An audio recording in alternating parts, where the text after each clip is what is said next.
The G-Wade Podcast with Deacon Dirty. What's up, y'all? It's your boy G-Wade holding it down, G-Wade Podcast, and I'm kicking it alongside with my man Deacon Dirty. And we got a special guest in the building. She's come back. I don't know if it's unwillingly, but no, we ain't gonna say we forced her to come back. But she came back bearing gifts, and we appreciate. And for that, we thank you. You're welcome. You're welcome. With some donuts. Dani Parks is in the building. What's up? Hey, how are you? I am well. How are you? I'm doing good. Excellent. First and foremost, thank you for the donuts. You're welcome. Shout outs to King. Donut King out there in Covington. Georgia. For making some, what they call it again? Cronuts. Cronuts. Yes. And if you put them in the microwave for about 15 seconds, all you need is about 10 to 15 seconds, your life melt in your mouth. You know what I'm saying? All right, so the last time you was here, you was on another podcast, and you were talking about all the things that you are into when it comes to the Princess Pearls and Poverty. And Puberty. What did I say? Poverty. Oh, you know what I'm thinking? I'm thinking period poverty. There we go. See? Princess Pearls and don't you try to laugh at me. Princess Pearls and puberty. Yes. There we go. And what you call it, the P3 party. The P3 party. But before we get into all that, let's back it up a little bit so we can find out a little bit more about who Dani Parks is, where you hail from, what your mama name is, and all that good stuff. We want to know. You know what I'm saying? So I know are you from Augusta? No, I'm not from Augusta. It's actually a weird story for anybody. This is a weird show, so this is going to help. For anyone who's not a military dependent, y'all know it's kind of hard for us to say where we're from. So I was born in Germany. So you was born on base? No, I was actually born on what we call the economy. So I was born like in Germany. So you were actually German? No, I was just born. I don't think they had a base back then. So really, are you sure? Yeah, it wasn't like most of the bases like in Germany, they don't really have like full hospitals. So you may be in a German hospital. Okay, because who do we have on who was born in Germany, but they were born to a military family on base?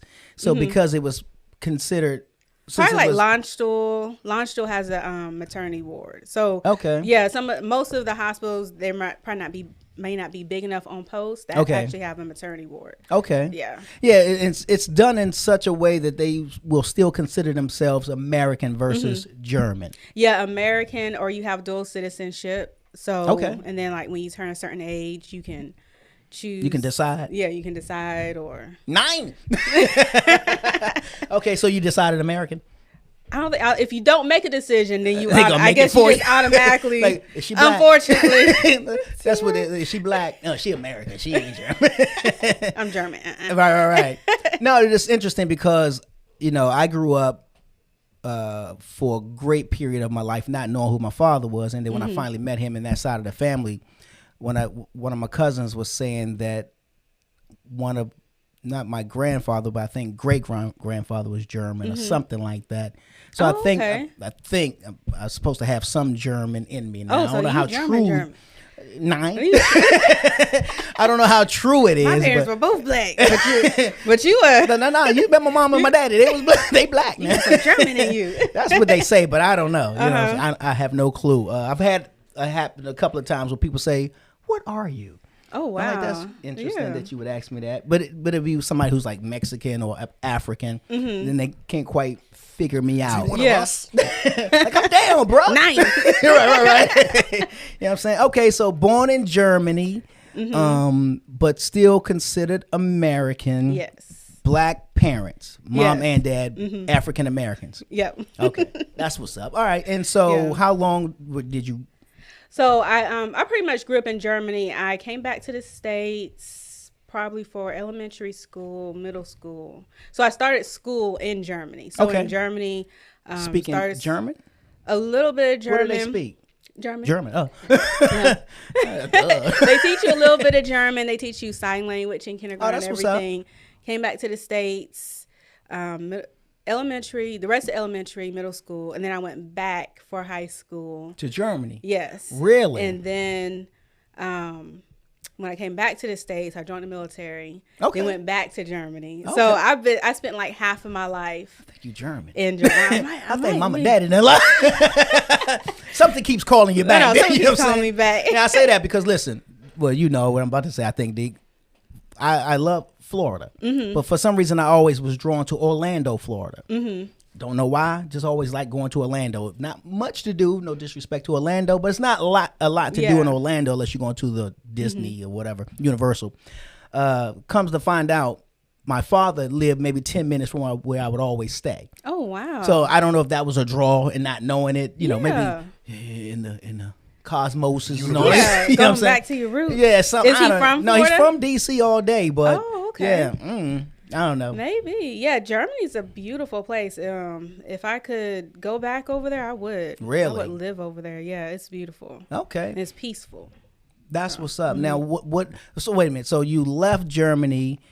Did your junior high school here? Where were you? I was in Colorado for junior high, for middle school. Oh, Colorado. Okay, that's what's up. Yep. I like Denver. I visited Aurora. Aurora. Yep, that's Colorado. close to Colorado Springs. Yeah, yeah. And so I happened to go when it was a snow blizzard. Oh, okay. Yeah, I mean, when the snow hit, it hit. Oh, it was yeah, the definitely. weirdest thing. I was like, I've never seen snow. You know what I'm saying? We used to jump off our gates into the snow. Into the It was snow, that right? high. Yeah, that's that high. Yeah, and all you see are trucks. There's like, who drives cars out here? You know, but so then, but you ended up going back to Germany. But what was the draw? What made? We went back to Germany. My dad got stationed back in Germany. Okay, and then when I graduated high school, for some reason, they wanted to send me back to Germany. So after basic and AIT, I went right back to Germany. Really? Okay. Did you feel at home? I did, because like Germany, like I said, like the community there is so welcoming and friendly, and they remember you. So when I went back as a soldier, like all the restaurants I used to go to, they were like, "Oh, Danielle, you're back." And I was cool. like, I can order the liquid ice cream now. Like that's legal. I'm legal now. Right. But yeah, it was great just going back and seeing all the familiar faces. And all the friends that I made. Oh, so you were you still in touch with them, or you just rekindled? Just rekindled. Yeah, because most of them, they were civilians, like German civilians and everything, and just happened to always go to their shops or the restaurants. So, is there a big African American population there? There community? is, yeah. I mean, like over there, it's different from being in the States. So, like, if you are black and you're German, they don't consider you like a black German. They just consider you German. Most like European, we're the only place, the only country that separates by race. Like, oh, gotcha. you're a Caucasian, or it's just if you're German, you're German. It doesn't matter your skin tone or anything like that.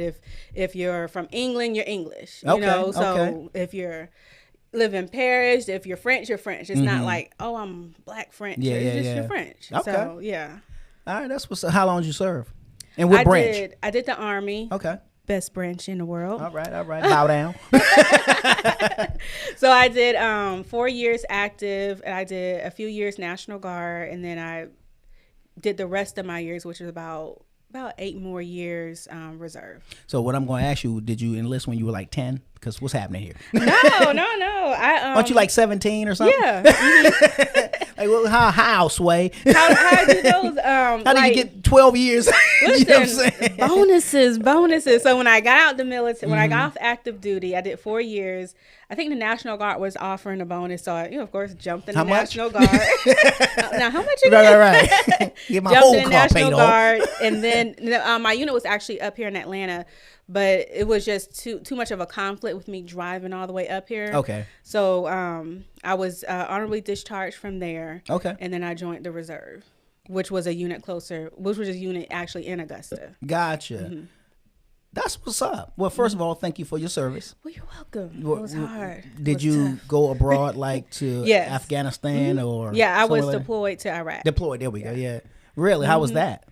I had a good time. I don't know. And this was like kind of when everything was popping off. I just be like. What's this year? Circa what? This was around 2004, 2005. Okay, gotcha. So I personally had a good time. I learned a lot about myself. It just like, depending on what type of environment you are, how you perceive it and your experience depends on your state of mind. So my state of mind going down there was, okay, I already knew, I was like, I'm not going to die down here. So people showed me how to start working out. I got into the gym. Okay. I was knocking out school while I was down there. So I had a good time. I didn't have to pay no bills, stacking money. So I had a good time. Right, that's what's up. Shoot. I should have enlisted when I went and sat in front of that recruiter that one time. When I was lost in my life. I was like, who am I? You know what I'm saying? Yeah. And I went and sat down with a recruiter because I was like, I'm just going to get away. And then, I came to my senses at some point. It was like, black man don't belong to no was that Boys in the Hood? I got it from somewhere. But no, I really kind of had that thought like, yeah, nah, dog, I ain't going to be able to do that. Yeah. I can't. I got donut. I feel like I got donut on my face. I'm good. He was eating donuts. I'm straight though, right? You okay, good. Good. I'm all on camera, glaze on my face. All right, that's what's up. All right, yeah. So high school in Germany, and then came back to the States. Yeah, and you were still a part of the military at that point, still, right? And then when did you? How did I get out? Discharge or how that works? Yeah. So I got out in Augusta, Georgia at Fort Gordon. And then from there, I just stayed. So after I was discharged from active duty, that's when the National Guard reservists came. Okay.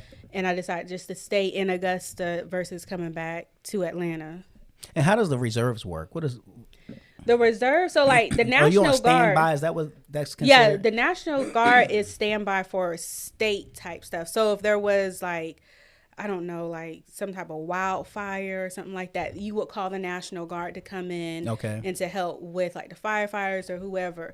The reserve, the Army Reserve, Air Force Reserve, Marine Reserve, we're activated if we need to go to war. Okay. Or so you out there bussing? Yeah. So you're preparing, in case another unit needs you or needs your particular position. Yeah. So, but National Guard and Reserve, we're called for two different things. You'll never see, unless they don't have enough National Guard, you'll never see like a reserve being activated for a statewide. Gotcha. It will always be the National Guard coming in. Gotcha. That. Okay. And so, but what was your, I don't know how you call it, what was your duty? So my duty was I was patient admin. So I pretty much worked with the medical records. Okay. There. And then that was pretty much it. I think everybody's pretty much, we all trained the same way. So like if you need to, well, I did. I wasn't a combat medic, but I was trained for that just in case because I was, already in the medical field. So okay, all right. So now you get out of the military and you started to be. Now you're a civilian, and you deciding, who am I? What am I? What am I going to do? Then where did brand strategist? Did I say that right? Strategist. Yeah, from Germany, first of all. Relax. That's how we say it. First off, right. This isn't my first language. My language, you know what I'm saying? I know who I am, you know what I'm saying? Your content creator. Mental health wellness advocate and speaker. Yes. Were you doing any of that in the military? Besides y'all could do, y'all could take the base and move it over here. That way you'll have a better position. Turn it like this. Right. And we can come in like this and go like from that. The back of them. Yeah. No, I wasn't doing that. Okay. But I don't even think social media was a thing. No, social media wasn't a thing. I think we had MySpace. Oh, that's funny. High Five. I still got my MySpace page. I think. You still got one? I think it still exists. Wow. I never canceled it. Me neither. I never canceled mine. Yeah. Where's Tom? Right. But the mental health thing. So when I was deployed, well, I don't know if they're still doing it, but when we deployed, you always go. Well, there's this thing in Kuwait called Tent City. So Tent City. Okay. Yeah, it was literally just tents. Okay. You out there with the camels. There's a part of everything and LA that I think they have a area called Tent City. Yeah, they do. Yeah. So in Kuwait, I had been dealing with depression and suicidal thoughts, since middle school. Okay. So when I was in Kuwait, that's when I finally came out before we actually, because I don't know if y'all remember, the military used to actually convoy in trucks to Iraq. You would never fly really directly into it. Okay. So that's the part I was in. And now, so just out of curiosity, how long is that trip? That trip. Is that a day's trip? How does that work? Oh, no. I think that trip, I think it's about 24 hours. Really? Yeah. Wow. Yeah, it's a whole trip. Yeah. Sheesh. I remember. Yeah. That's cross sand and stuff. Oh, yeah. Yeah. Mm-hmm. And so I came out. I was like, listen, I need help. I need help with my mental health. I can't do this anymore. So they took me from Kuwait. They medevac me to Menstrual. Okay. And I was actually, they were going to put me out in the military. And I was just like, still stressed out, still depressed, but my mind was kind of blown. Like, listen, I was like, so y'all mean to tell me if someone comes out and says they're depressed, they have mental health issues, the first thing you want to do is put them out in the military. Open the door to them. Yeah. So I kind of like talked my way into not being put out in the military. I was like, listen, I'll do. I have a background in psychology, so I know. Oh, so you use reverse psychology on it. So what I said was, I know what can be done to help this situation. Right. So taught my toe. I was like, listen, I could be an outpatient. Okay. I'll do therapy. They did put me on some antidepressants, but after going through that situation, I then taught myself into a liaison with Menstrual, with the medevac person there. So all the soldiers that would come back, and I was only there for about 6 months. So all the soldiers who would come back for mental health, I made it my point to actually go up to that floor and talk to those soldiers, because these were like career soldiers. Right. Men and women who've been in there 20 years and they got stressed out, being deployed in a hostile environment. That's stressful. It doesn't matter who you are. So first thing their units want to do is put them out. So I would go up there and explain to them the process. Like, listen, this is just a recommendation. You can fight this. If you really want this life and this career, you need to fight this. Talk to your doctor, talk to your commander. Wow. So that's where like my mental health advocacy started. Okay. Well, let's back it up a little bit, because you said since middle school you started dealing with depression. Yes. What do you think was the cause? I guess being a psychologist in ways was the cause of, or no? No. I've studied psychology. Okay. In college. What was it that brought that on?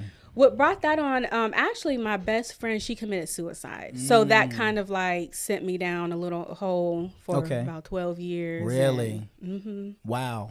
Yeah, it really hurt me. And when I think about it, there were signs, like people who want to commit suicide, there's always signs, signs. I don't blame myself for it, but when I look back, I'm like, yeah, there were definitely signs. If I had known about these signs, maybe not, but just bringing awareness, at least addressing it in some kind of way. Well, address it now if you can, because somebody may be listening and saying, well, what are those signs and what did you see? So the signs, one of the main signs with someone who is considering suicide, they'll say it.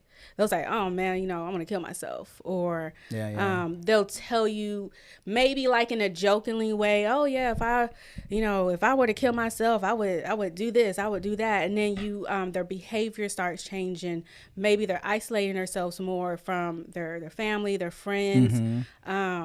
Like with me, and those are just like the general signs that people would those are kind of like in your face. Yeah, in your face. Like with me, because I know I wanted to do this, nothing about me changed. Like I would still smile, I would still laugh with you. Wow. So when I came out and told people that I was depressed and suicidal, everybody was like, wait a minute. Yeah. So sometimes it doesn't change, but just recognizing, like, if someone has been through a traumatic experience, it's a good practice to always check up on them, ask them how they're doing, because they may not exhibit the signs of suicide. But if they are suicidal, those are the ones who are like, they're in it.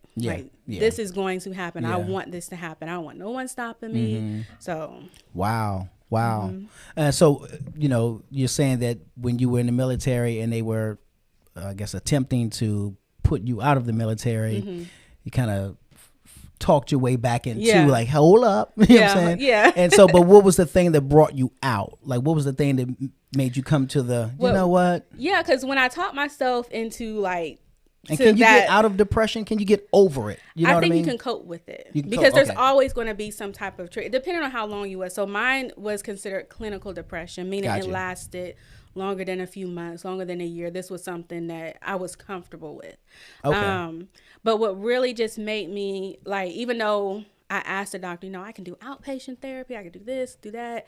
What really made me start to really take it serious was I had a NCO actually come back to what we call garrison on emergency leave because his sister-in-law, who was, I think she was like around 16 years old, she actually committed suicide. And she did it by hanging herself. Wow. And I saw how it hurt him, and I was like, oh my goodness, now, this is like in your face. I was like, I don't want anyone I know or love to go through something like this. So that really was like, okay, let me take this therapy seriously. Let me take my medicine seriously. If they need to be changed or what, let me take this whole process seriously because I don't want to be that person. I want my parents, having to deal with what he is going through right now. Right.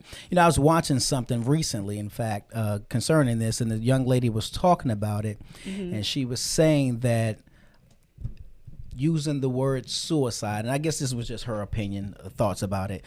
She says using the word suicide is kind of like a soft way of making it about the person. Like, you want to commit suicide. Why? You're making it about the person. But she says if you were to use words that were a little bit more hard, suicide, I guess, is a little more euphemism than kill yourself. You know what I mean? But if you were to say that, it would make the person think about the people they affect. Right. You know what I'm saying? Because suicide is me. If I kill myself, that's, you know what I mean? It seems like it's a little bit more outward. I said something similar to that too, because it's like, and she's absolutely right, because like when you say suicide, that's almost like what I call like pillow talk. Like, oh, you want to commit suicide? Right. Say, so you want to kill yourself, and it makes them think like, dang, like it makes them think about the other people. Like, what are we actually doing? Like, you're killing yourself. You're not. I don't know what suicide means. Is like she said, you kind of like detach yourself from the act. Right. But in reality, you're not attached. You're not detached from it. So. Yeah, that's interesting. Wow. So you come to that realization that no, I need to work on this and bring myself out. So how do you cope? So how do I cope? Just being real mindful of my thoughts, being mindful of my behaviors, knowing that my thoughts do dictate my behavior. So if I'm not careful, and this is like, what the Bible says, like renewing your mind every single day. You have to do that. Like you have to be intentional about your thoughts. Right. And so when you're mindful when you're thinking of these things that are pure, that are right, that are clean, that are holy. Exactly. Because like if you're not, you will, especially if you have a history with any type of mental health illness, you'll find yourself back in that hole. It may not be as long as you were in it the first time, but you're still there. And then that could lead to other things. There's people who felt like they may have gotten over suicidal attempts, and the next thing you know, they're dead because there was that one little trigger, and they just, that was it. Yeah, you have people just confused. I just seen them the other day, and so I had to explain to them, like, listen, I'm like, it could be anything. It literally can be anything. Right. Yeah.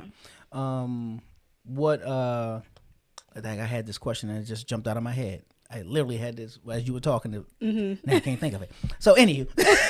All right, so you deal with it, you cope with it. Oh, can you sense or see the signs of it creeping in on you? Yeah, with me I can, especially like even like last year, being in, quarantine and everything. And so I was like, okay, let me start. And I work from home now. So I had to start doing things like, let me get around people. If I have some work to do, I'll grab my laptop, go to a coffee shop, just being around other people. Right.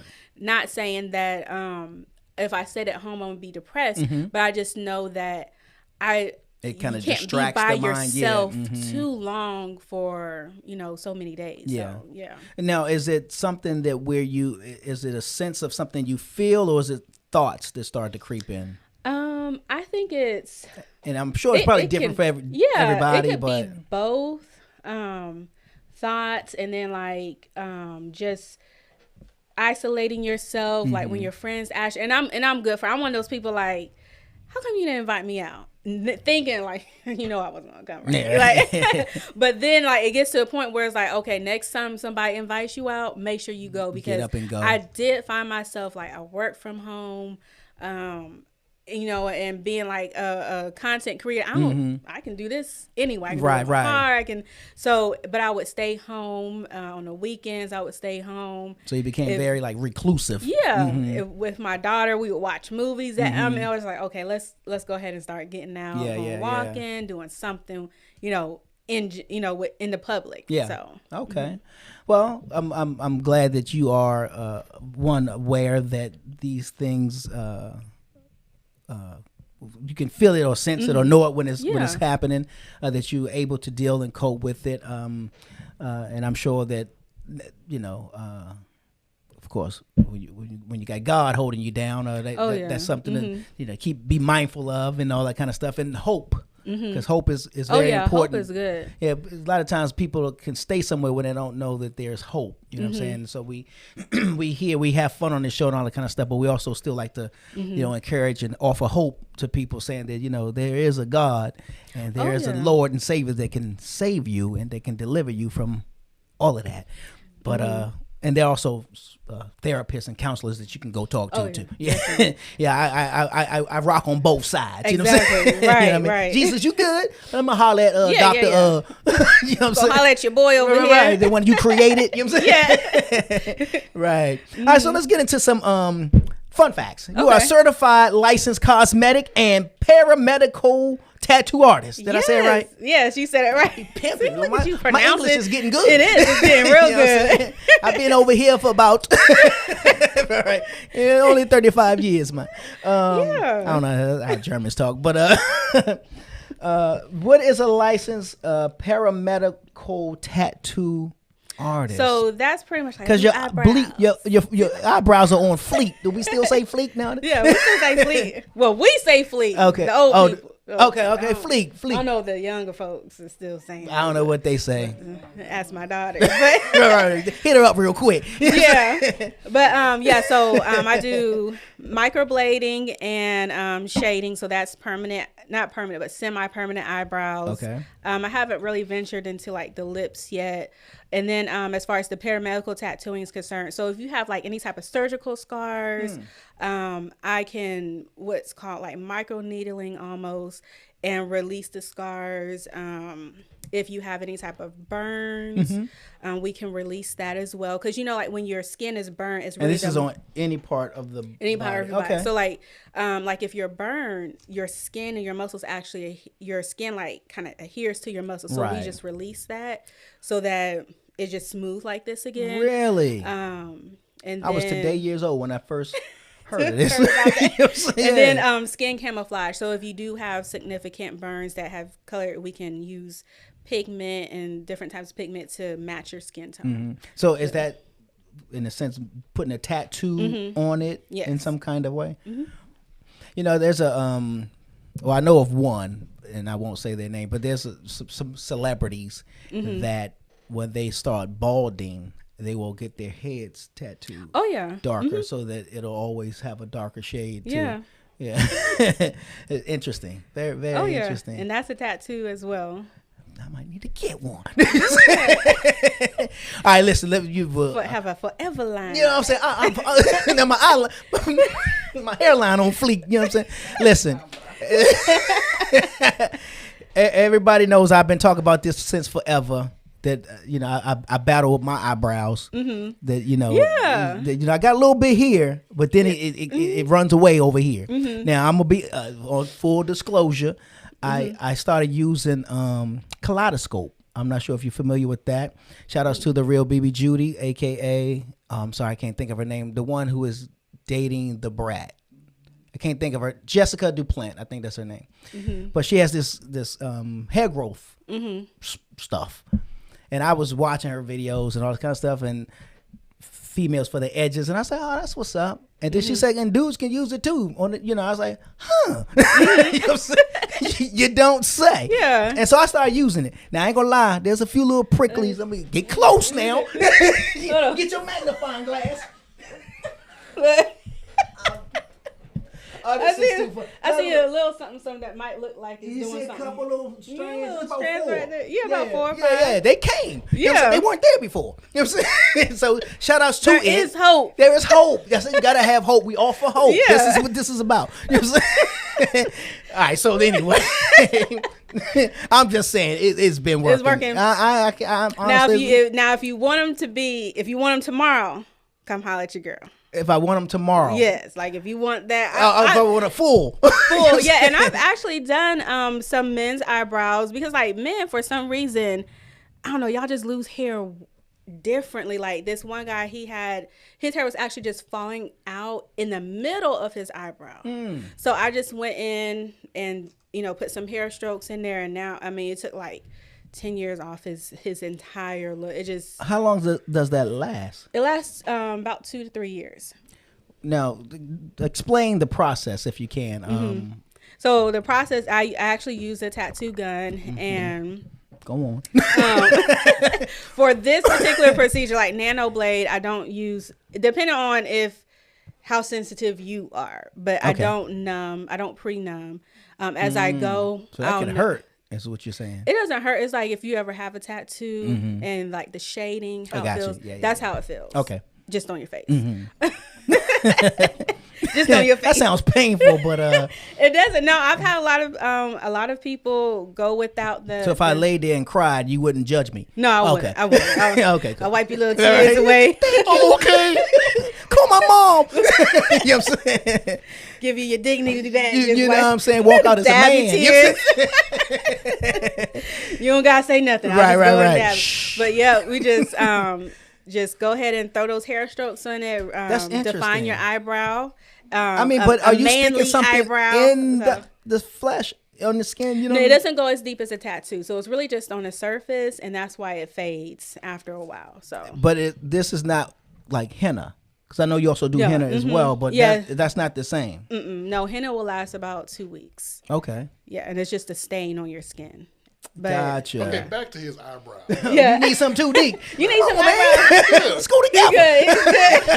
You could actually borrow some. Let me hold some. Pluck some of those out. That's funny. Would you do it gradually or just go all in? Because if he walks in here with a full Groucho Marx, we're gonna be looking at him like I'm gonna clown him. It's okay. I'll laugh at myself, bro. Yeah, no. When he leaves, he'll have brows. Like they will be there.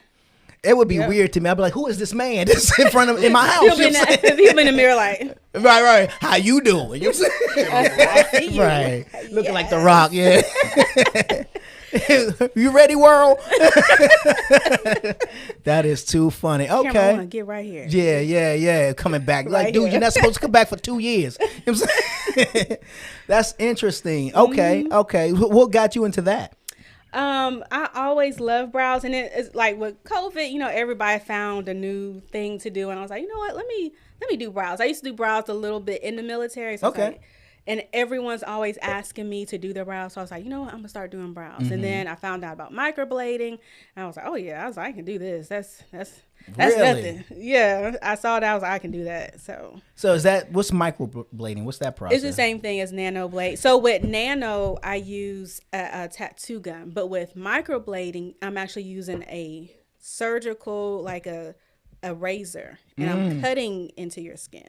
So I'm cutting the hair strokes versus just using a tattoo gun and drawing them on. But when you're cutting, what happens outside of bleeding? You know what I'm saying? Like, so when I'm cutting, it's dipped in pigment. So as I'm cutting, I'm depositing the ink in the cut. So it's kind of like filling in the. Yeah. Oh. Isn't that like Middle Eastern torture or something? Like tiny little cuts over a period of time. I'll be snitching like a. What do you want to know? Yeah. So with that, I do pre-numb because it's actually, and when I say it's like actually cutting, like you can. When I used to do microblading before I got comfortable with my tattoo gun, like my clients would put little ear things in so they can listen to music because you could actually hear it. Ooh. Sounds like Velcro. Yeah, it sounds like Velcro. It's just like wow. Cut. But it's not like healing with a scar. So your skin is going to heal with the stroke in it, with the stroke and the color. That's so what you're saying is you like hurting people. At the end of the day, right. When it boils down to it, right? That is still. I just need one more. Why are you using handcuffs? You know what I'm saying? That is too funny. I learned this in the military. Right. Maybe you ain't telling us something when you're over there. Soldiers have tattoos. Yeah. That's interesting. Oh, that's pretty cool. Now I want to talk about the princess pearls and puberty, but before we do, because I just want to kind of run down some of the things that you. Matter of fact, let's jump into it because you started. We were talking about the eyebrow. You started the company, Brow Culture Studio. Brow Culture Studio. Brow Culture, and that's where everybody comes in and get the brows done. Now, do you do mustaches or hairlines? Or no other one has places? asked me to do that, but I can. So, what you're talking, scalpa. That's what you're talking about. So, scalpa is when you tattoo a fade on a guy's head, so it makes it look like he has like a nice little fade. Yeah. Everything else, I've seen it. I just personally haven't. If somebody doesn't have any edges, we can go ahead and throw some hair strokes on there. I haven't seen the beard yet. No, as a matter of fact, I have. So the guys who have the beards and it's just like real thin, right. Go ahead and throw some hair strokes in it. And the only thing is like with the beard, somewhere like that, you're always shaving, so that the results may not last as long because you're shaving that constantly. Man, it's all this magic you can do with it. You know what I'm saying? It's just one, it's amazing to me. Two, it's cool at the same time because some people really are. What if a person is dealing with has alopecia? I've had alopecia. Alopecia. Yep, I've had alopecia clients, and it really does change their life because this is alopecia is like I think an autoimmune type reaction. So they come in with no eyebrows and they leave with beautiful eyebrows. So. But I guess that bone is what you kind of follow. Yeah, the arch in their bone. If it's really defined, that's perfect for me because it helps guide me. If not, then I just basically I'm what it's called mapping. So I draw their eyebrows on, and it by determining like their facial structure. So I'm not just in there like, okay, your brows freelancing. Like is the graffiti? You know what I'm saying? Look like the Joker. And, as a matter of fact, they always come in and say, I just don't want McDonald arch. I was like, I'm not giving you McDonald arches. Funny. And my specialty is the nano blade. I don't really like the shading. Shading would be like my eyebrows. I have a little bit of makeup on my eyebrows. Okay. So if you like a permanent soft makeup, it would look similar to this. Okay. But I like the hair strokes better. It's more versatile and it looks more natural. Gotcha. So, yeah, see, I just, I know women, and it's so commonplace now that you can be short hair today, long hair tomorrow. I don't want to walk in here tomorrow, like I said, looking like Groucho Marx. It's like this whole big bush of a brow, like a caterpillar up there. No, you wouldn't. I would give you a nice different about you, dude. Right. I would give you a He's nice authoritative now. So we're going to do a campaign. We're going to do a campaign to get him some eyebrows. Go fund me. Go fund me. Right. That is too funny. Oh, man. All right, let's talk about princess pearls and puberty. Okay. P3, it's the P3 party for girls. Where did it come from? What made you start it? And explain what it is. Okay, so the P3 party is an organization, a nonprofit organization, and we educate girls 9 through 12 years old and their parents about puberty, periods, mental health wellness, as well as physical safety as women. And we also bring awareness to period poverty. Okay. I came up with this, it was a party. So I came up with this party when I realized I wasn't educated in puberty. My daughter was at that age and I didn't know what to do besides like with all parents, just grab some training bras and, some deodorant. And then I was like, you know what? I'm over here. I mentor girls, but I really don't know about puberty. So I wonder how many other mothers don't know. Right. Put a post out. A lot of people commented. So I was like, all right, it's a party then. And I do event planning. So it was like nothing for me to put it together. Yeah. Now, do you find it as commonplace where parents, moms don't really talk to their daughters about their periods and the process and what will happen to the body and yada, yada, yada? Because I'm going to tell you a quick little story involving mines. Okay. And this was obviously when she was, I think, 11. That sounds about right. Yeah. It sounds about, yeah. And it was God's honest truth. I'm laying on the couch and she literally ran down to me and said, "Daddy, look." And when she said look, she literally just kind of pulled her shirt up because she had on a shirt and her little panties. And she pulled her shirt up and just kind of pronounced herself to my face and presented it to me. I was like, okay. So it's happening, is what you said. And it was literally happening right at that moment.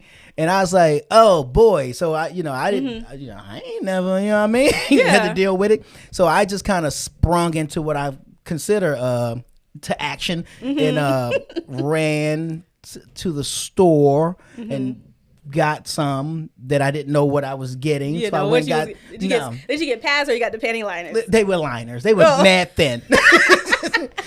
Super duper. They ain't soak up nothing. You know what I'm saying? Why did they say but I didn't know. You know what I'm saying? I just thought, I saw something. And just grabbed them and thought I did the deal, but obviously I should have went to the party. You should have came I don't know more about it. So explain what you guys do and how it helps for the mothers who really, either for the women who have never been told or the mothers who don't know how to tell. Yeah. And like this is not just a black thing or white thing. I've spoken with a lot of women from different cultures. We all have the same story. It wasn't we were sat down and said, okay, when you get to this age, you may start developing breasts. Right. You have your body odor. You have the hair. None of that is explained to us, and I'm pretty sure it's not explained to the boys either with their puberty season. But at least with not us, and for me, I don't know about you, Deke. Did you get to talk? Not from my parents, but we had a class and they kind of like separated the boys from the girls that day. I said, "We watch a film," but this is cool. It wasn't what I thought it was going to be, but yeah, they broke it down to us like that. But my parents didn't tell me. But in school, okay, and that's one of the things like with puberty. So we tell parents like there's a difference between puberty and the type of education that where the kids are still getting. So that's sex education. So, but before sex, you need to know about your body. What your body's doing. Yeah. We explain to the girls about the odor. Body odor is going to come after your body odor. Now, when you say body odor, I'm sorry. When you say body odor, are we talking about the underarms or are we talking about the undercarriage? Everything. Okay. So, I mean, it just depends on your particular body and chemistry. So we talk about everything. After that, you should expect this. After this, you should expect this. So usually you're going to go through the breast buds, the odor, the hair, then the period. Gotcha. Some girls may get the breast buds, then their period, but your period is never really the first thing to come unless you have some type of underlying medical condition. Okay. But we definitely like to educate the girls on that, and then we also give the parents resources if you want to go more in depth with your daughter at home. This is good. This is some good literature. Right. If you're looking for training bras, these are the stores that have appropriate bras for your daughters. I don't know if you have a daughter. I know you have a daughter. If you go into some of these stores, the bras are looking like he lucky Victoria's Secrets, and I'm like, I don't need all this lace and all this stuff. She's 7. Yeah. So we had to go around like all of Augusta and find the best stores and some of these stores you can purchase online as well. Okay. Then we get into talking about periods and then mental health and then physical safety as well. Gotcha. Yes, because I saw one of your courses, I guess you would it seemed like it was a course. It was 2 women talking to 3 young ladies. Yes, that was our party. So we, it was a virtual party. Gotcha. Earlier this year. And they were kind of going through the steps of it all. And I literally watched it all. I was like, you did? Just watch this. I got to see. And I really was getting educated. Did you like it? I was really getting educated by it. I was like, part of me was like, oh, those little girls seem a little awkward. Like, cause you know, you got these 2 adults, you know, which no child really wants to hear certain things from adults. But at the same time, with awkward meaning as in little like, ooh, this is now, while at the same time, like, asking the questions that needed to be asked. You know what I mean? Yeah. And one of those ladies, so one is a consultant for the P3 party. Okay. She's an OBGYN doctor. Okay. The other one, she's my educational director. Gotcha. And those 2 together were dynamic this year. They actually went in depth. I'm the type of person, like, if I invite you to speak to at one of my events, I'll probably just give you like a little theme and then you can run with it. Right. So with these 2, they was like, okay, this is what we're going to talk about. They were giving me the whole lay. I was like, yeah, they would. That's what I'm saying. I was sitting there like, y'all talking about a lot. I was like, you know what? I was like, I don't. Is the whole. I was like, ooh. I had to push it back. I was like, listen, as long as you talk about Miss Mary Mac, as long as you talk about hair, odor, I was like, y'all can go. I was like, we'll see how. And the moms loved it. The dads loved it. They were not only just educating the girls, they were educating the grown women, the parents, too. Because we were like, what? We got. And us who were watching it virtually, because I literally was like, well, you know, at this stage, I know. You know what I'm saying? But it was like, wow, I just would never think that the adult will be saying these things. But these are the things that the child, they need to know. Preteens need to know. Yeah, because you'll have some girls who start their periods, never had anything puberty education or anything like that. So they start their periods and they're wondering where it's coming from. Right. Meaning as in which hole? Where is it coming from? Right. Why is this happening? Why is my chest hurting so bad? Am I dying? So they don't know these things. And one of the things that we do push in Augusta, Georgia right now is puberty education. So we're going up to the school boards and saying, hey, we have this program. We are actually educating girls and boys about puberty because the sex education program that you have in the schools is not adequate enough to address puberty concerns. So separating the sex talk from puberty, like the sex talk they give, you probably might have a few minutes of puberty education. Gotcha. And after that is, okay, you're a boy, you're a girl. Birds and the bees. Don't get together in this way you until like him, you're married. He like you. Yeah.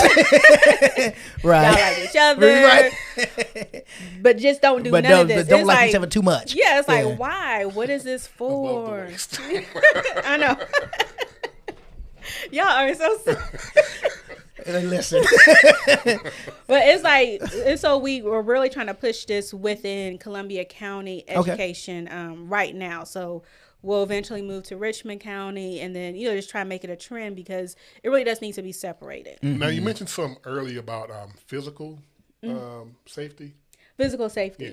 Yes. One of the reasons we started to address that at our parties because I'm going to say like 3 or 4 years ago, Augusta was actually, I believe, either number 2 or number 6 when it came to abductions for women and girls. And it was running rampant, as a matter of fact, across all the United States. And so we started to address this, violence against women. And we wanted to make sure that our girls knew how to protect themselves in case someone was attempting to kidnap them or rape them or anything like that. So we have police officers the police officers come in and teach them physical safety. Gotcha. Gotcha. Now, in doing that, because I saw that as well, do y'all ever do it in a way where there's a drill to where the child doesn't really realize that it's real, that it's a drill? Like, in other words, if I come in as the coach or the officer, I'm just going to and then down. You know what I'm saying? Yeah. Remember, and then down. You know what I'm saying? And he's like, okay, I can do but in and real life situation. Right, but then when it get real, you know what I'm saying? Like, pew, you know what I'm saying? Or fall, you know what I'm saying? So recoil. Right, exactly. Ma, you know what I'm saying? Do you do a fire drill in a sense. We haven't, but that's a great idea because last year. Because it'll put that to the test. Yeah, well, I keep saying last year, but it was earlier this year. Yeah.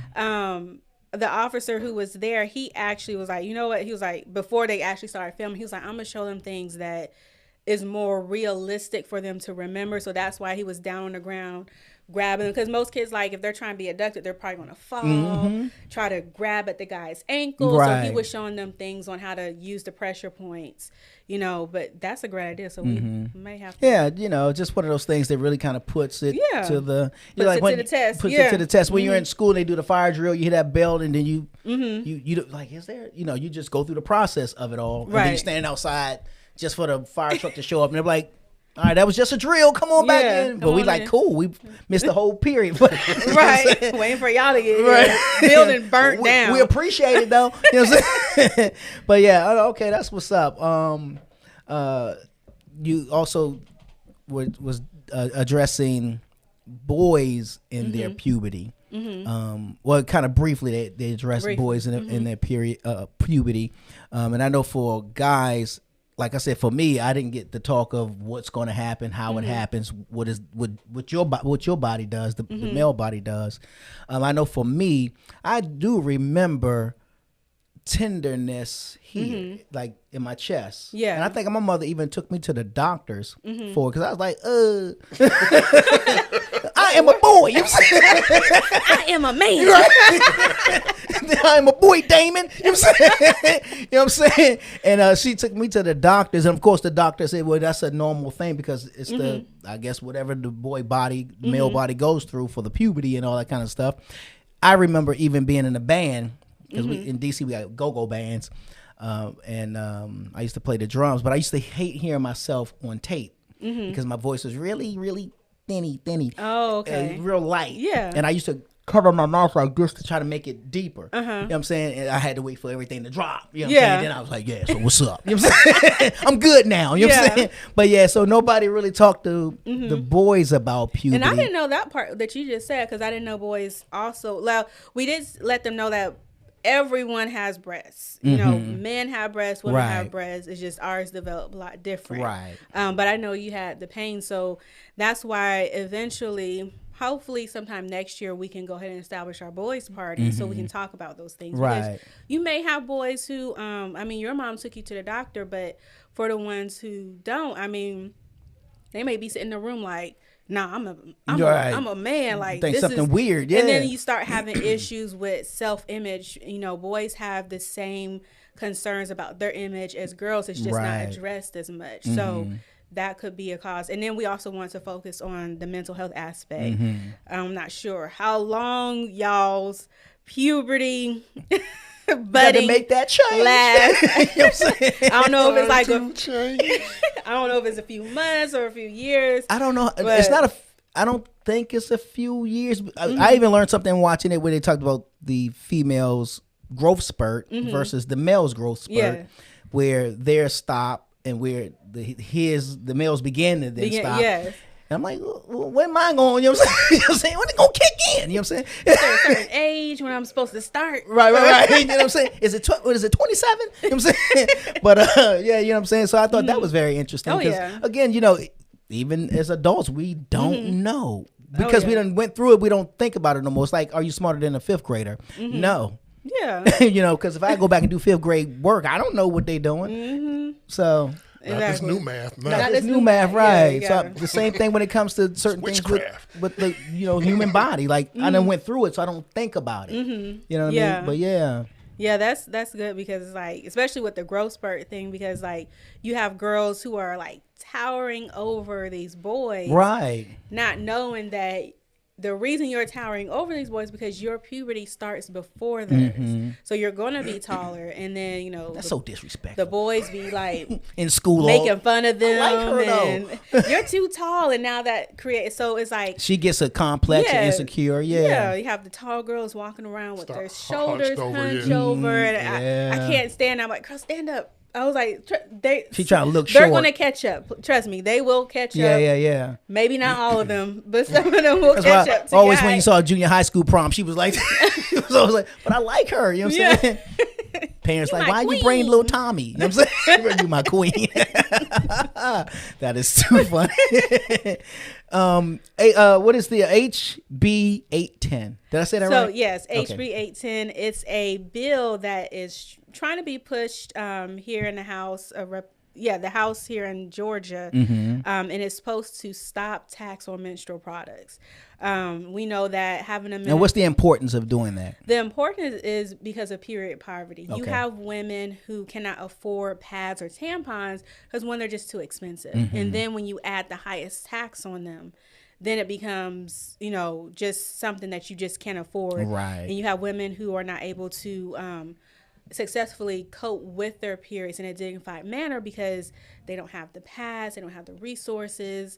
And the reason we want to stop the tax on these products, so one, they can be more affordable to anyone who needs them. And then also like certain things, like some stores actually put like menstrual type products behind locked cabinets, and it's like, why do I have to go all the way up to ask the clerk?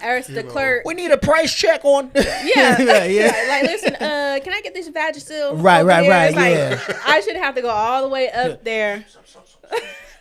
I know. The clerk's like, what do you need? Right. Oh, okay. Vagisil, the pink or the... Come on, man. Yeah, and it's like, and then also, it creates a burden, especially like if you have more than one woman in your family. So at the P3 party, we used to give out just pads because it was, we were talking about puberty. Some little cute little, here you go, if you want to play around with it, get used to it. Then it became, as I went around to the schools and realized this is a serious issue within our communities, within the inner cities.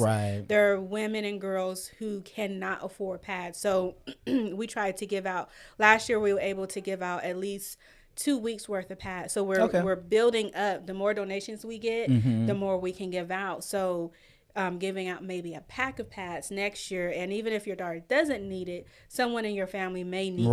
Right. And because like right now, like you can go to the Dollar Tree and get pads, but it's not a good quality. So you may need to go back and get some more. And you're spending more money because they're not good quality, and the ones who are good quality, they're super expensive, but you need them. Right. Having a period is a medical condition. We don't have to pay taxes on medication, so why should we have to pay taxes on something? No, that makes sense. That makes a whole lot of sense. Now in doing that, one that's at retail and everything, how is it, how are you guys working to get them in the schools? Because I think when you were here last time, I kind of mentioned how they pass out condoms like at clinics, free condoms. Even down on Skid Row, they'll walk down there passing out condoms, you know what I'm saying? But I don't think they ever think about passing out pads to the women that are out there. They just thinking safe sex and don't pass on AIDS and HIV, but not thinking, well, that woman over there also needs pads. She needs some pads. Yeah. So the this year, the Department of Education was given, I believe it was $1.2 million for that particular issue. Okay. The principals or the nurses, they have to actually request those funds. And then for Department of Health, they were given $200,000. Okay. So there's funds being given. That's a good thing, because now the nurses don't have to buy this out of their own pocket. When I used to work at a college, I found myself taking some of the girls to the stores so they can get these things. But if the schools can request it and just have it ready available for them, that would be perfect. Yeah. Now you just said that about the college, because you got to think about, one, you're in college, so funds are already low. Low. So you already, and now you're making life decisions about whether should I get these ramen noodles, or do I get some pads. And that's not a decision. Cookout. And it's a decision that the girls have to make, and like shouldn't have to make. Right. Yeah. Like I was telling Dr. Oh Lord, I made her a whole doctor. DJ Mr. Collector. What's up, Doc? I thought speak that into your life. I'm out here healing people. Dr. With my music. Dr. Eclectic. Oh, I like the way that scratches. Sounds. That's that sound clap again. You. She being claps all day. This is Dr. Eclectic. On the ones and twos. She healing them with the music.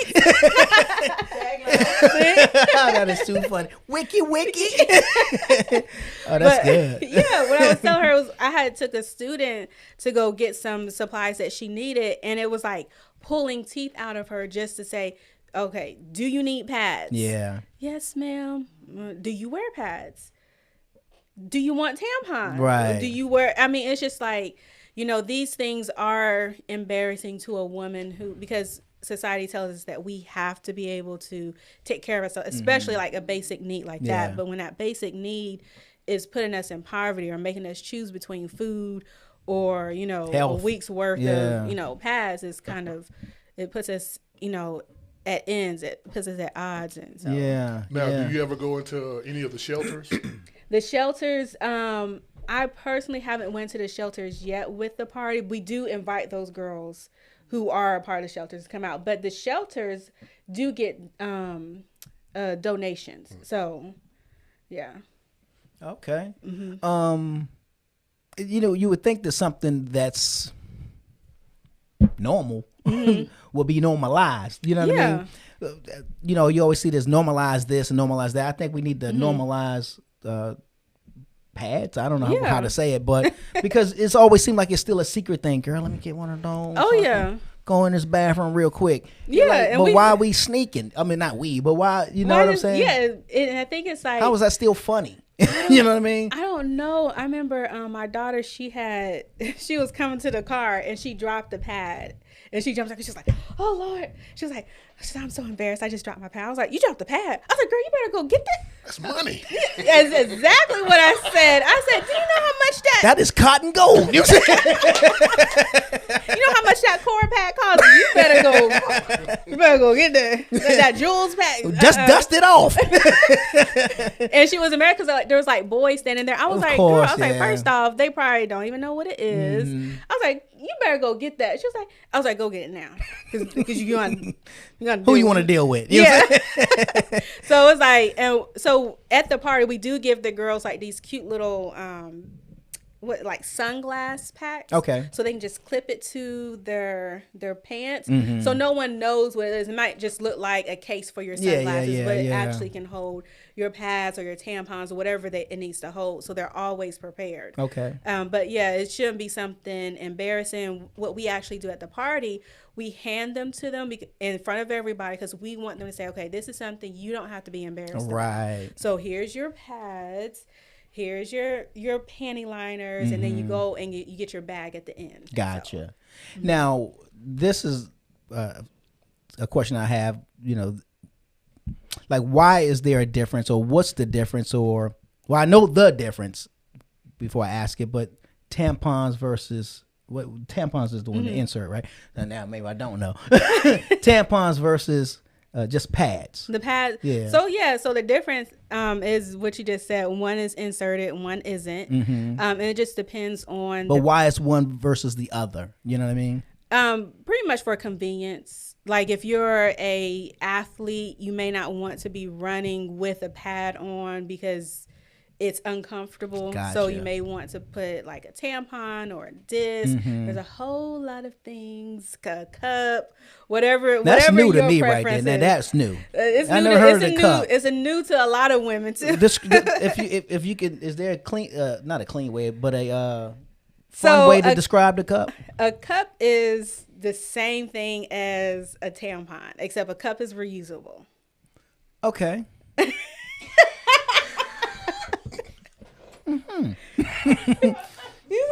Like you wash it out at the sink? Now, isn't the clinical term called sanitary napkin? I think we should, Doc. Doctor, what do you say? What say you? Right. Yeah, I forgot all about sanitary napkin. My bad, dog. I'm sorry, I'm all wrong. New age stuff. I'm on street with it. What you gonna do with the pads? You know what I'm saying? But no, hold on. Because my don't try to visualize. Well, I'm not necessarily visualizing. I guess my thought is the outcome. The outcome is to absorb, right, for the pad, it can and absorb. then dispose. Yeah, so Actually, now when you think about like period poverty, the cup would actually be best because it's reusable. You won't have to worry about, do I have enough money this month to buy a pad or buy tampons when you have something reusable. And there's some cups where it's just one, you can reuse it. Or there's some that come with a few in there that you can maybe reuse for that week, throw it away next month. You know, and re-up on some new. Okay. You have it already there. So, but what, you know, I'm sorry, I don't want to get too, I don't want to be too vulgar or anything like that. But when we talk about reusing, we are talking about something that has caught the menstruation, right? And then, like, I'm trying to understand. Do you take it and you you pour it out? Yeah, and you have to pour it out in the toilet and. That's not uncomfortable. No, it's not. It's called survival, G. Survival of the fittest. Right. Like, is it similar to like a man's cup, like for football, a jock strap type of cup? You know, the cup we. I don't know what do y'all do with it? I thought y'all just put it on and. Well, the jock strap, but there's also like a cup thing that's a little harder, so that way, you know, you on the crotch area, so you know when you get a hit to the crotch area, it's hard, okay. so it's not. I think I know what you're. So it's like a cup. The cups that we're talking about, they're bendable and it's not like a hard cup. Okay. So it's not something that once you put it in, it's going to be uncomfortable. Okay. It's just like a tampon. Gotcha. So you won't know it's there. Okay. Interesting. Yeah. All right. No. Hey. Was this invented by a woman or? This was, I think some of them were invented by women. Okay. So, because I've heard earlier, you know, sanitary napkins were actually invented by men. Oh yeah, we've heard that, and that's why like most of these new pads that are coming out, they're invented by women because women know what women want. Like for us, by us. Yeah. It's the new FUBU. Why do you like this? You know what I'm saying? But yeah, so it's like it's more comfortable, more organic. I believe like way back in the day, like the pads used to actually be made with like recycled material, which isn't good for a woman to be wearing. Yeah. You know, 4 hours or however long she's going to wear it. It's for just the not toxicity good. And all that kind of stuff. Yeah. So, yeah. Interesting. And also a Georgia Stomp.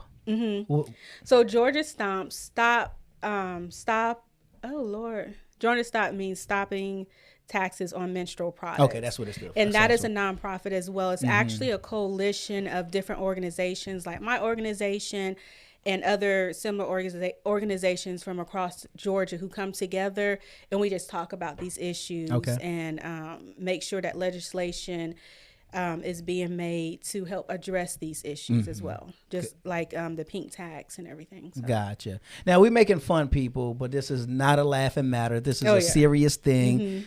We kind of joke our way through things here on the show, and you know it, but we are being very serious about the needs for our young ladies, our young women, and adult women as well. We do... What do people have to do to find out more about the HB 810, and what is that something that people go to vote on, or how does that work? It first has to pass in the Senate. And so from my research, it's still like it's been presented a few times, I believe since 2019. Then it was like with bills, like that whole situation is not difficult to understand, but I guess you just got to be in it to really understand it. So they have to write it, then they present it. Then once they vote on it, then they go back and say, okay, they tweak it, then they present it again. Yeah. So it's been going through that process for a while. So once it gets completely, I guess, approved, then it goes to the Senate to be voted on to make it actual law. There are some states who have passed bills similar to that. So you can go to some states and there's no taxes on menstrual products at all. So. No, that's what's up. So, excuse me, if people wanted to find out more about Princess Pearls and Puberty, where can they go? How do they get in contact with you if they wanted to bring their young daughters, or maybe that at some point you'll start doing the young Prince? Yeah. I don't know about pearls. Prince. The boys' party. We just call it the boys' party for right now. Right. We need 3 P's for him. You know what I'm saying? But if they wanted to find out more information, what do they do? Where do they go? And how can they get involved? Okay, so to get involved, to donate, to request us to have a mini party with your organization, you can go to p3partyforgirls.com. That's p3partyforgirls.com. You can find us on Facebook or IG at p3partyforgirls as well. Okay, and then the email is p3parties@gmail.com. That's what's up.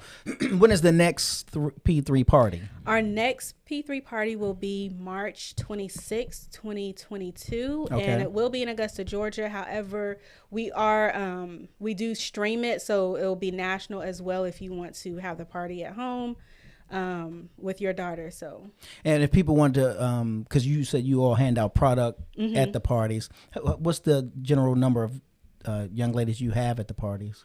We usually have around, I would say, 110 girls come out. About 110, so that's like 110 bags. If people want to donate to those bags, how would they? Yeah, if you want to donate, we always take any type of pads, sanitary napkins.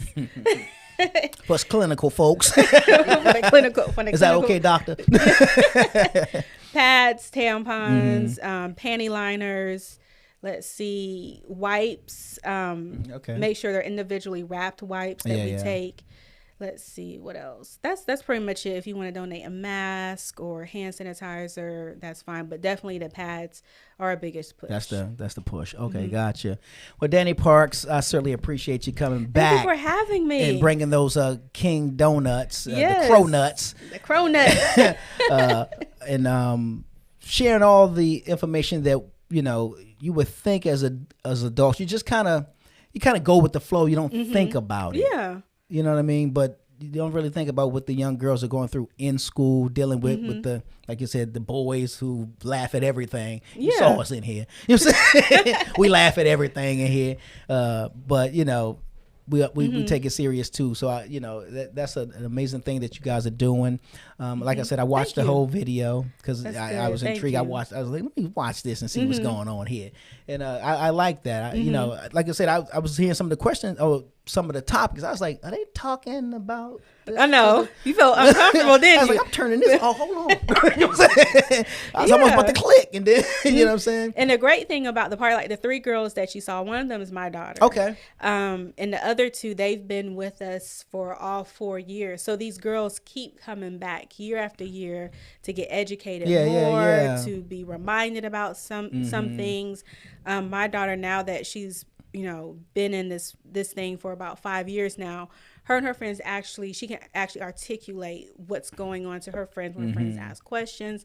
So this is a party that the girls just keep coming to until they feel like they're okay. I'm good. Yeah, so. And it also takes away the stigma. It does. It makes it easier for them to talk about it. I think in those parties or meetings or sessions or whatever with the boys, part of that, this is just my thought, should be dealing with them and the girls and their periods, understanding that this is a thing. Yeah.